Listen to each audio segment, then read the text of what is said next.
Hello, నేను మీ సిఎస్రావు. లోగుట్టు పెరుమాళ్ళకే ఎరుక అనేది ఒక సామెత, ఒక నానుడి. ఇప్పుడు దాన్ని కనుక అమిత్ షా ఇటీవల కాలంలో ఆంధ్రప్రదేశ్కి వచ్చినటువంటి పర్యటనకు కనుక అన్వయింపజేస్తే దాన్ని సరిపోతుందేమో అనిపిస్తుంది. కారణం ఏంటంటే, కేంద్ర హోంశాఖ మంత్రి అమిత్ షా సాదాసీదా లీడర్ కాదు. ఆయన పిఎం తర్వాత పిఎం లాంటి పవర్ఫుల్ లీడర్. ఆయన ఆంధ్రప్రదేశ్ రావడంతో పాటు చంద్రబాబు నాయుడు గారి ఇంటికి వెళ్ళారు. అంటే డెఫినెట్గా ఏదో బలమైనటువంటి కారణం ఉండి ఉండాలి అనేది చాలా క్లియర్.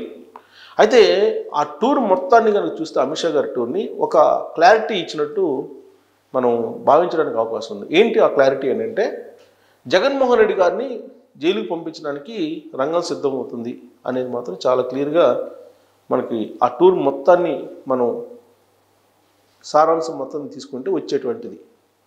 ఎందుకనంటే, నరేంద్ర మోడీ గారికి చంద్రబాబు గారికి మధ్య ఉన్నటువంటి బంధం గురించి ప్రత్యేకంగా అమిత్ షా గారు చెప్పారు.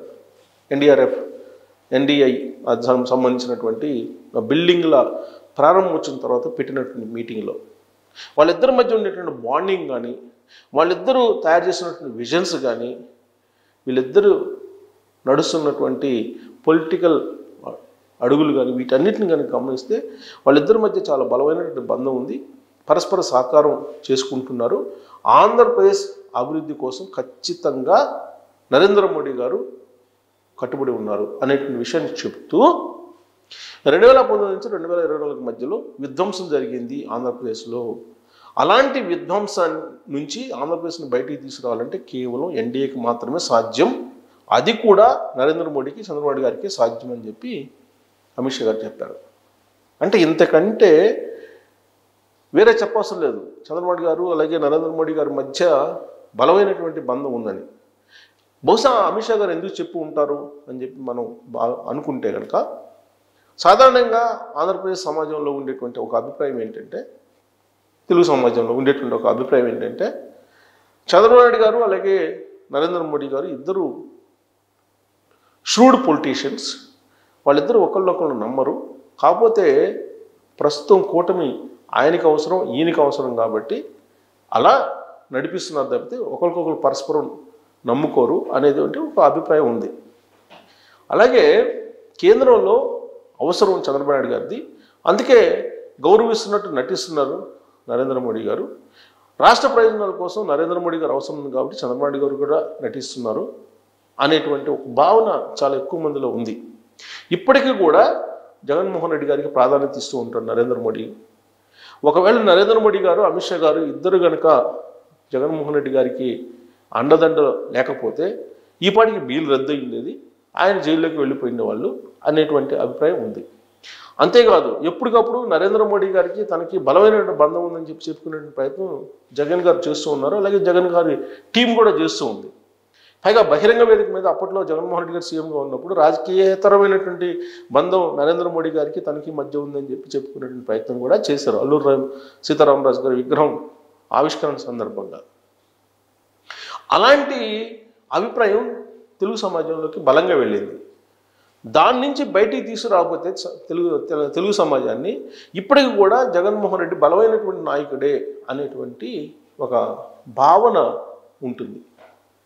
దాని కారణంగా ఏమవుతుందంటే, ఆంధ్రప్రదేశ్కి పెట్టుబడులు వచ్చేటువంటి అవకాశం లేదు అనేది పవన్ కళ్యాణ్ గారు, చంద్రబాబు గారు అమిత్ షాకి ఇచ్చినటువంటి ఫీడ్బ్యాక్. బహుశా అందుకే చంద్రబాబు నాయుడు గారికి నరేంద్ర మోడీ గారికి మధ్య బలమైనటువంటి బంధం ఉంది అని చెప్పి చెప్పేటువంటి ప్రయత్నం చేశారు ఆయన. దాంతోపాటు జగన్మోహన్ రెడ్డి గారికి డైరెక్ట్గా చురుకులు వేసేలా అటాక్ చేశారు ఆయన. విధ్వంసం జరిగింది 2019 నుంచి 2024 మధ్యలో. ఆ విధ్వంసానికి కారణం ఎవరు అనేది ప్రత్యేకంగా ఆయన పేరు పెట్టి చెప్పవసరం లేదు. దాన్ని సరిచేయాలంటే ఎన్డీఏ అవసరము అనేటువంటి అభిప్రాయాన్ని వ్యక్తం చేశారు అమిత్ షా గారు.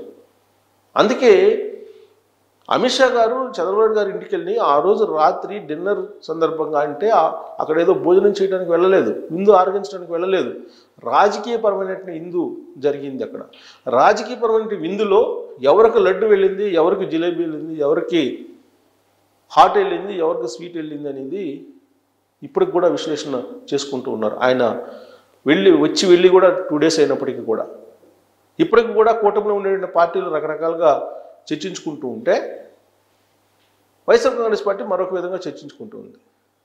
కూటమిలో ఉన్నటువంటి కొన్ని లోపాలని సరిచేసేందుకు అమిత్ షా గారు వచ్చారు.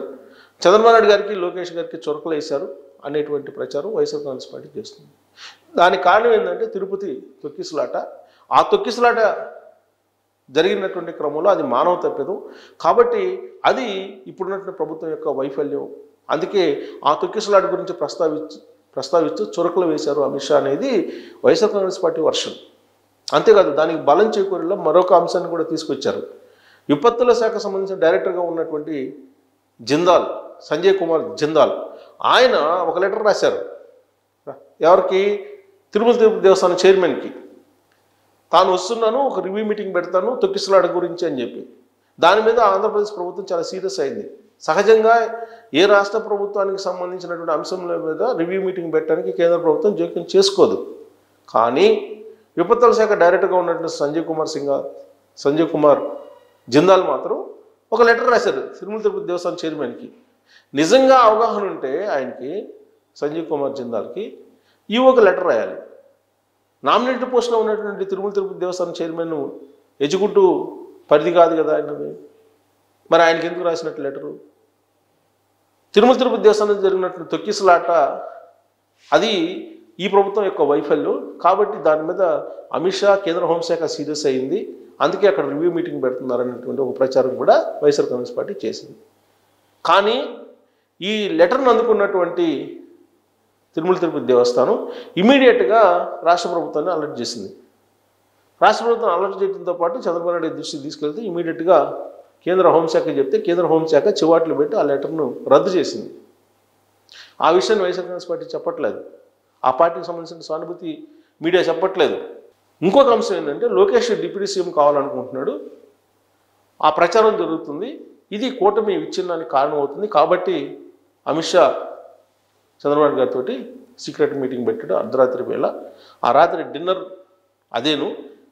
ఆ డిన్నర్లో చంద్రబాబు గారిని అలాగే లోకేష్ గారిని వాళ్ళు చేస్తున్నటువంటి వ్యవహారాలని అభ్యంతరం పెట్టారు. లోకేష్ ఏదో చేస్తూ ఉంటే ప్రభుత్వాన్ని అడ్డుపెట్టుకొని కిట్ ప్రోగ్రా కింద వాటన్నిటిని కూడా కౌంట్ చేసి అమిత్ షా గారు వార్నింగ్ ఇవ్వడానికి వచ్చారనే ప్రచారం వైఎస్ఆర్ కాంగ్రెస్ పార్టీ చేసింది. కానీ వాస్తవంగా వచ్చింది దేనికి అని అంటే జగన్మోహన్ రెడ్డి గారి వ్యవహారం ఏంటి, ఆంధ్రప్రదేశ్లో ఆ భూతం ఉంటే అభివృద్ధి జరగదని చెప్పి చంద్రబాబు గారు ఎందుకు అంటున్నారు, పవన్ కళ్యాణ్ గారు ఎందుకు అంటున్నారు అనే దాని మీద కూలంకుషంగా వాళ్ళ మధ్య చర్చ జరిగిందని తెలుస్తోంది. అందుకే జగన్మోహన్ రెడ్డి గారి ప్యాలెస్ల గురించి మాట్లాడారు, అలాగే రిషికొండ దాని గురించి కూడా మాట్లాడారని చెప్పి తెలుస్తుంది, పేపర్లో కూడా వచ్చింది. అంటే జగన్మోహన్ రెడ్డి గారు జైలుకు వెళ్ళడానికి రంగం సిద్ధం చేస్తున్నారు, దాంట్లో భాగంగానే వచ్చారు అనేది కూడా ఇప్పుడు వినిపిస్తుంది. అందుకే లోగుట్టు పెరుమాళకెళ్ళుకో ఎవరికి కావాల్సిన విధంగా వాళ్ళు ఆ మీటింగ్ తీసుకుంటున్నారు. మరి వాస్తవంగా అమిత్ షా గారు చంద్రబాబు గారి ఇంటికి వెళ్ళారు. ఆ విందు రాజకీయం ఏంటి అనే దాని మీద కామెంట్ రూపంలో మీ అభిప్రాయం తెలియజేయచ్చు. Thank you very much.